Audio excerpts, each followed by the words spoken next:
Saludos cordiales, amigo y amiga televidente en la región centro del país. Bienvenido y bienvenida a compartir con nosotros su programa pionero en rendición de cuentas en la provincia de Tungurahua.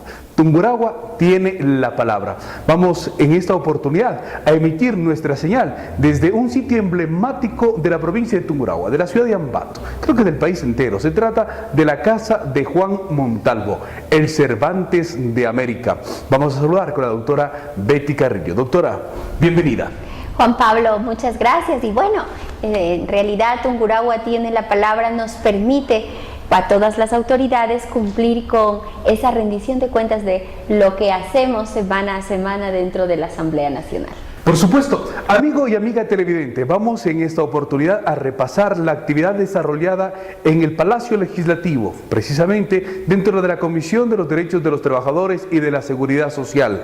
Pero antes, observemos este video que trata sobre la creación, la construcción de la Ley de Justicia Laboral. Una vez concluido el primer debate del proyecto de ley para la justicia laboral y reconocimiento del trabajo en el hogar, quedó planteada la necesidad de actualizar el Código de Trabajo que data de 1938, a fin de romper las inequidades que se han dado a lo largo de la historia entre trabajadores y empleadores. Según Betty Carrillo, presidenta de la Comisión de los Derechos de los Trabajadores y la Seguridad Social, este proyecto de ley contiene importantes avances dentro de la legislación. El limitar las brechas salariales que han generado pobreza y desigualdad en nuestro país es un paso importantísimo.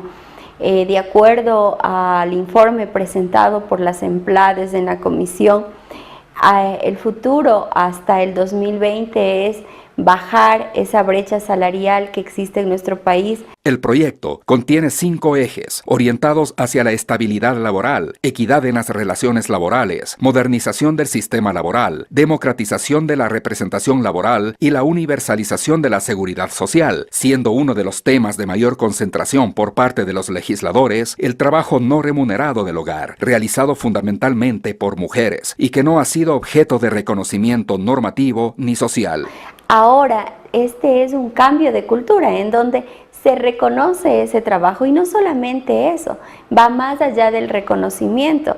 Económicamente dentro del país este trabajo significa más del 15% del Producto Interno Bruto, es decir, sobrepasa las regalías que por ejemplo nos entrega el petróleo. Entonces ahí podemos dimensionar la importancia del trabajo en el hogar. La ciudadanía se manifiesta. Dios les pague por toda la preocupación para la ama de casa. De la seguridad social es muy bueno, pero que haya atención médica, porque la mayoría somos mayores y tenemos necesidad de la salud. Yo creo que ya era tiempo de incluirlas a las amas de casa, porque aunque la gente no lo acepte, ellas son las que tienen el trabajo más duro en la sociedad. O sea, cuidan a sus hijos, cuidan a su esposo, cuidan el hogar. Entonces sí me parece justo que ya tengan un reconocimiento dentro del bienestar social al menos. Cristina Reyes, asambleísta por Madera de Guerrero, añade en relación al principio de la universalización de la seguridad social. Considero que es algo justo, pero la medida tiene que ser responsable. La medida tiene que, las prestaciones a las que accedan las amas de casa, que muchas de ellas exigen, por ejemplo, la prestación de salud y no está incluida, únicamente una pensión jubilar cuando se cumplan 2 condiciones, tener 20 años de aportación y 65 años de edad, creemos que no contempla la realidad de todas las amas de casa. Solo contempla la realidad de amas de casa muy jóvenes, no de las amas de casa que pasan los 50 años. Una vez realizada la sistematización de las observaciones presentadas por los asambleístas, se espera dar inicio al segundo debate, orientados en la búsqueda de consensos entre los 3 sectores como son los trabajadores, empleadores y gobierno, dentro de la generación de políticas públicas. Doctora, hemos observado lo que la ciudadanía ha manifestado en torno a la construcción de esta ley, una ley necesaria, una ley importante que tome en cuenta el trabajo de las amas de casa, que tome en cuenta los derechos de los y las trabajadoras en el país. ¿En qué tiempo estará ya construida o estará lista este texto para que pase al próximo debate? Bueno, nosotros estamos ya en un proceso para el informe de segundo debate, pedimos una prórroga. Estamos trabajando con la sistematización de las observaciones presentadas por los asambleístas en el Pleno de la Asamblea Nacional, las observaciones por escrito y también en esa relación permanente con la ciudadanía. en donde hemos recogido los criterios de las amas de casa, de los empresarios, de grupos de los trabajadores, y que para nosotros se convierten en la base fundamental de esta construcción conjunta de las leyes. La participación ciudadana ha sido fundamental en la construcción precisamente de estas leyes. Ahora que se destaca, fomenta la estabilidad laboral. Doctora, una ley revolucionaria que genera un quiebre en la historia de los trabajadores, de las trabajadoras, de los empleadores y de las empleadoras y del Estado ecuatoriano. Por supuesto que sí, uno de los requerimientos principalmente de los trabajadores ha sido siempre el de generar espacios de estabilidad, y una de las cosas que nosotros hemos cambiado es el contrato a plazo fijo por un contrato indefinido que genere estabilidad. Es decir, luego de los 3 meses del periodo de prueba, ahora se contratará indefinidamente, y si es que no eres un buen trabajador, el empleador tiene la posibilidad de despedirle, o también, por supuesto, generar esos procesos de visto bueno que le permiten al empleador simplemente pagarle por el tiempo que le resta dentro del trabajo. Por supuesto, pero además de ello, la determinación de los límites de las brechas salariales. Lamentablemente en el país se han generado prácticas poco saludables para los obreros, para los trabajadores, donde los altos ejecutivos tenían enormes ganancias, mientras que los trabajadores con sueldos insignificantes también las utilidades que se les brindaba, en el caso de que se les brinde, eran muy reducidas. Existe en este momento una diferencia de hasta 67 veces más que gana en una misma empresa un empleador frente a un trabajador dentro de la misma empresa. Lo que nosotros consideramos una posibilidad, y cuál es nuestro objetivo, es que hasta el 2020 podamos reducir esas brechas salariales que lógicamente nos llevan a reducir los índices de pobreza a 20, ¿no? Es decir, que en una misma empresa nadie gane más de 20 veces más que la persona que menos gana. Esto, por supuesto, sigue siendo inequitativo, tomando en consideración que la fuerza productiva, la fuerza de trabajo es lo fundamental. Los trabajadores son los que generan riqueza, son el motor de toda empresa, pero también, por supuesto, que tenemos que valorar el hecho del emprendimiento. Sin embargo, este cambio de 67 a 20 es lo que promueve esta reforma, en donde el Ministerio de Trabajo pondrá cuáles son los parámetros de los topes, de los montos máximos que debe ganar un gerente o un alto ejecutivo dentro de una determinada empresa, tanto pública como privada. Por supuesto, y eso en ningún instante significa limitarle al empleador, sino simplemente generar un acto de justicia en favor del obrero. Que sí. Por supuesto. Si tu empresa es productiva totalmente, pues tú como gerente puedes ponerte el sueldo que quieras. Pero por supuesto también tiene proporcionalmente que tener un sueldo un poco más alto, si es que la empresa es productiva, de las personas que menos ganan. Si es que tú te quieres poner un sueldo mensual de $20,000, la persona que menos gana debería ganar al menos $1,000. Entonces, eso no significa que le estás poniendo un límite, ¿no es cierto?, al de arriba, ¿no? Simplemente, si mi empresa es productiva, yo tengo que ser equitativo con quienes están generando esa posibilidad de que mi empresa sea productiva, como son los trabajadores, y valorar ese trabajo. Por supuesto. Bueno, otro de los aspectos fundamentales que promueve la ley es precisamente la democratización de la designación de los representantes de las y los trabajadores de las empresas. Este tema que nos lleva a otro aspecto que ha trascendido en los últimos días, y es precisamente al despido de cerca de 400 trabajadores de la empresa El Café, donde ellos denunciaron que en esta empresa no existe un comité de empresa de las y los trabajadores, sino un comité de empresa nombrado por los propios directivos de aquella empresa, un poco más para que cumplir con la ley. Entonces, cuando se apruebe la ley de justicia laboral, tendremos realmente la democratización en la designación de las y los representantes de los trabajadores. Así es. Y en el tema que tú estás mencionando, nosotros como Comisión de los Trabajadores pues emitimos una rueda de prensa y un pronunciamiento por escrito en donde entregamos todo nuestro respaldo a esos 500 trabajadores de la empresa El Café. El tema es que esta empresa decidió cerrar sus puertas en la ciudad de Guayaquil, trasladarse a otro lado y dejó en la desocupación a casi 500 familias. Esto ha significado, por supuesto, de que les quieran hacer firmar renuncias voluntarias que no son voluntarias ciertas, entre comillas. Voluntarias entre comillas, para evitarse el pago de la indemnización por despido intempestivo. La Comisión de los Derechos de los Trabajadores tomó la decisión de, primero, pedirles a los trabajadores que no vayan a firmar renuncias voluntarias.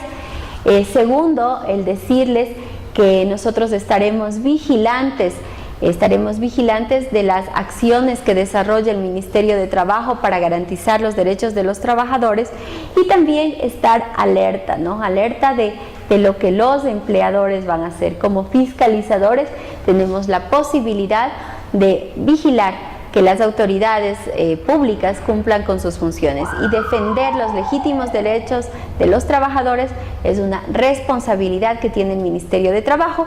Y por supuesto también hemos pedido al Instituto Ecuatoriano de Seguridad Social que nos entregue un informe sobre cómo se encuentran el pago de las mensualidades de aporte al Instituto Ecuatoriano de Seguridad Social. Amigo y amiga televidente, continúen en nuestra sintonía.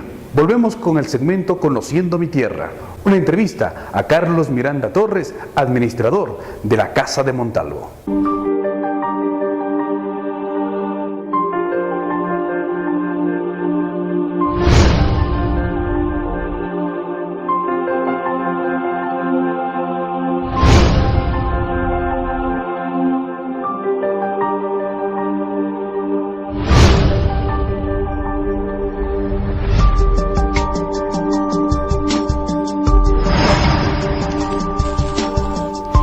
Regresamos con nuestro segmento Conociendo mi Tierra, y en esta oportunidad nos encontramos nada más ni nada menos que en un sitio totalmente emblemático, no solamente para Ambato, no solamente para los tungurahuenses, sino para el país entero.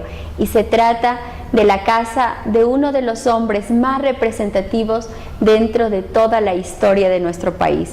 Un hombre generador de ideas, generador de luchas, generador de grandes batallas. Un hombre que con su pluma combatió a los tiranos más grandes que ha tenido nuestro país. Un hombre que ha significado inspiración para los jóvenes. Un hombre que sin duda alguna se convierte en uno de los personajes más importantes dentro de la lucha por la libertad, la justicia y la igualdad, no solamente en nuestro país, sino principalmente en América Latina. Y estamos hablando de la Casa de Juan Montalvo, y nos encontramos en el museo ubicado en pleno centro de Ambato, en donde se encuentran las instituciones más importantes, desde la iglesia, pasando por el Poder Ejecutivo, que es la gobernación, y también por instituciones de gobernabilidad democrática como son el municipio y el Consejo Provincial. ¿Y quién mejor que la persona que se encuentra al frente como director general de esta casa museo, el señor Carlos Miranda Torres? Bienvenido, Carlos. Muchas gracias, bienvenidos ustedes a este sitio emblemático que es la Casa de Montalvo, un lugar de cultura y veneración cívica, en donde indudablemente podemos decir alberga grandes tesoros en cuanto tiene que ver a todo lo que contiene la casa, y obviamente el mausoleo en el que duerme su sueño de gloria don Juan Montalvo Fiallos. Bueno, y sacar adelante esa misión importantísima que tiene este espacio, y que dice: misión, difundir los ideales de verdad y honestidad, del derecho y el deber, del honor y la honradez, contenidos en el pensamiento de Montalvo, para que la sociedad empuñe la pluma de la justicia y flamee la bandera de la libertad. Esa es la misión que tiene este hermoso espacio en donde encontramos no solamente figuras de cera, libros y por supuesto plasmado en cada una de sus paredes pensamientos que nos llevan a la reflexión sobre las cosas que deberían ser importantes. ¿Cuáles son las acciones que usted considera se deben realizar en este espacio para difundir la obra literaria y el pensamiento montalvino? Bueno, fundamentalmente el pensamiento montalvino se difunde a través de varias fuentes. En primer lugar, tengo que referirme necesariamente a lo que es la Cátedra de Montalvo. Desde hace algún tiempo atrás se creó esta asignatura para los alumnos de los segundos y terceros años de bachillerato, en donde indudablemente los maestros de las áreas de sociales o de lengua y literatura vienen implementando y obviamente capacitando a los alumnos en lo que tiene que ver con la práctica de los grandes valores que animaron a Montalvo. Debemos reconocer que don Juan fue un verdadero maestro en el idioma y sobre todo sus lecciones, su legado, su pensamiento continúa vivo a manera de grímpola que orienta los senderos de la patria y que obviamente tiene que ser conocida y difundida a través precisamente de esta materia en la que se trata de profundizar en el conocimiento de la vida, de la obra y del pensamiento de don Juan.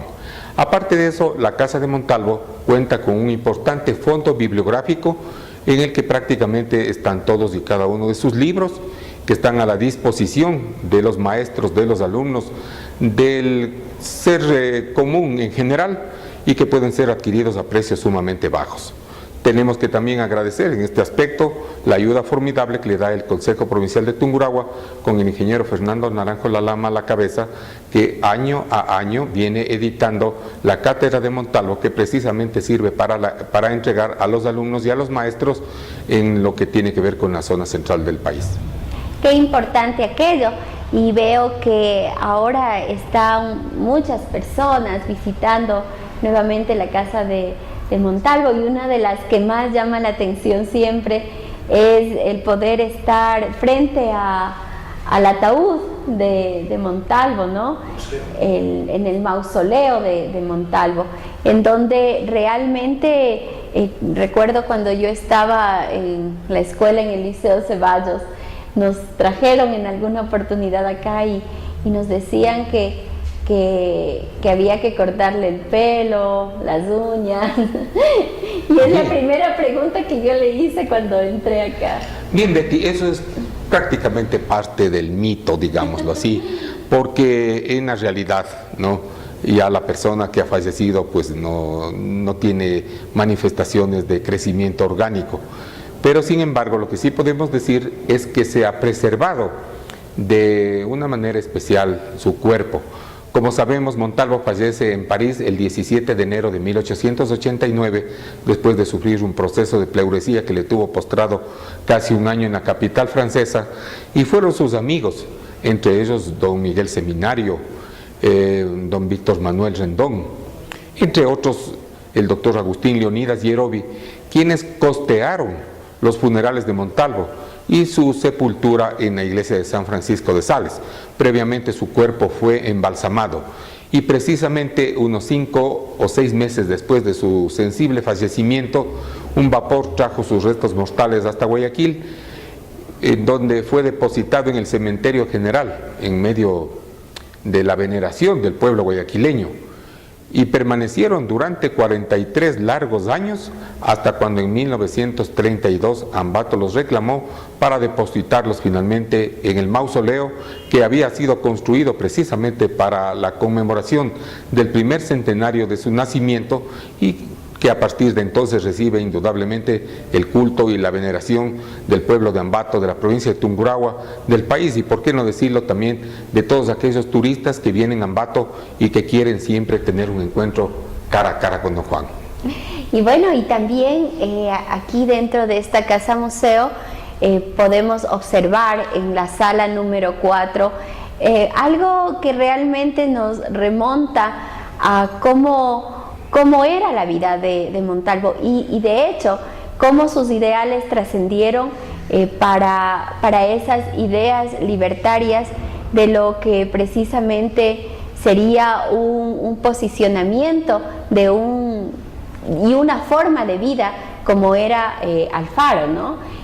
Alfaro y Montalvo muy amigos, y precisamente en la sala 4 de esta casa museo nosotros podemos observar un diálogo, digámoslo así, entre Eloy Alfaro, Juan Montalvo, y por supuesto la mirada implacable de una de las personas que sería el enemigo más grande de Montalvo, García Moreno. ¿Cuál es el significado y qué es lo que nos quiere transmitir esas figuras de cera que se encuentran en esta casa museo? Bueno, definitivamente es una trilogía imprescindible, una especie de mal necesario, porque no se podría hablar de Montalvo sin mencionar a Alfaro y sin mencionar a García Moreno. En 1860, una vez que regresa Montalvo de Europa, a donde había sido nombrado como secretario adjunto de la legación en Francia, se encuentra con que gobernaba ya el país Gabriel García Moreno, y en el trayecto que se hacía desde la costa a la sierra, en el sitio conocido como Bodeguita, Montalvo le dirige una carta admonitiva en donde le pide al presidente García Moreno cambios y rectificaciones, no solamente para el país, para la patria, sino también cambio en la conducta del mandatario. Indudablemente el presidente ejercía su gobierno de manera autoritaria, despótica, y no iba pues a reparar en la carta que un joven desconocido le hacía llegar. A partir de entonces se entabló entre ellos una lucha feroz que duraría durante 15 años. Montalvo le escribió luego El Cosmopolita y La dictadura perpetua. Y no olvidemos que cuando estuvo precisamente exiliado en Ipiales, le llegó unos días después la noticia del magnicidio cometido en el mismo Palacio de Carondelet, en donde Montalvo pudo decir, ¿no?, mi pluma lo mató. Ahora, la relación con Alfaro es una relación estrecha de amistad.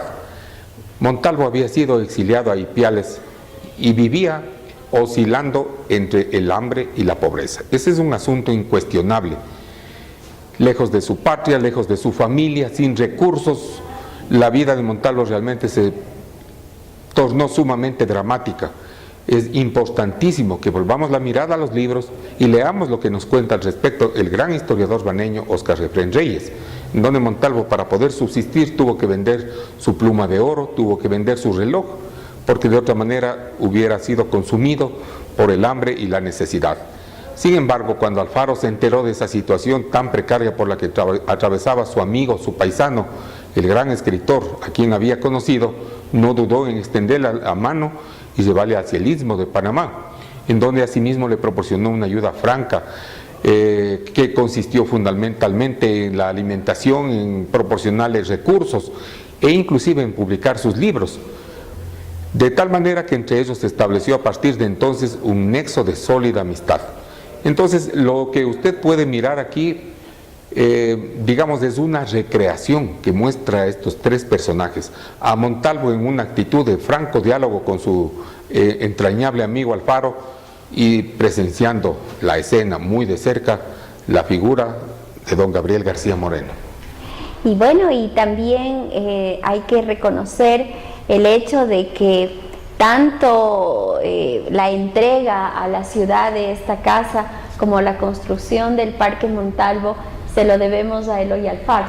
Definitivamente. En el año de 1908 gobernaba Alfaro y fue él precisamente quien adquirió para la ciudad de Ambato, como patrimonio de la ciudad, esta casa que había pertenecido al Cosmopolita y que estaba en poder después del fallecimiento del egregio escritor en manos de otra persona. No solamente eso, sino que Alfaro sugirió y asignó los recursos para la construcción del Parque Montalvo. Es así como contrata los servicios de un prestigioso arquitecto italiano, Durini, que es el que prácticamente hace el enrejado, el cerramiento del parque, y se hace la construcción del monumento en Italia. De tal manera que esa es la historia. En ese aspecto Ambato debería estar siempre agradecido con el recuerdo del viejo luchador de Alfaro, que realmente le demostró todo el inmenso caudal de cariño a través de estas manifestaciones, y creo que seguramente una prueba más grande que la dio es la llegada del ferrocarril acá a la ciudad de Ambato. Por supuesto que sí, creo que ese espíritu alfarista, ese espíritu montalvino, de alguna manera han influido siempre en el accionar de los ambateños, de los tungurahüenses, de esas ideas, ¿no es cierto?, de lucha, de emprendimiento, de trabajo, de esfuerzo. Indudablemente, porque debemos reconocer que Montalvo fue un verdadero ideólogo, ¿no?, del Partido Liberal. De tal manera que, bueno, esa amistad se tradujo en una estrecha relación entre don Juan y el hombre de Montecristi. Y para finalizar, pues quiero invitarles a todos ustedes a que este fin de semana visiten la Casa de Montalvo, esta casa museo, vengan con sus hijos, aprendan un poco de ese diario vivir que aquí en cada una de las paredes pues nos transmite esas ideas y esa lucha y ese cariño por las cosas diferentes, por realmente valorar lo natural, valorar esas cosas que a veces las dejamos a un lado. Y quiero leer lo que dice en una de las paredes que se encuentran en esta hermosa casa museo de Juan Montalvo.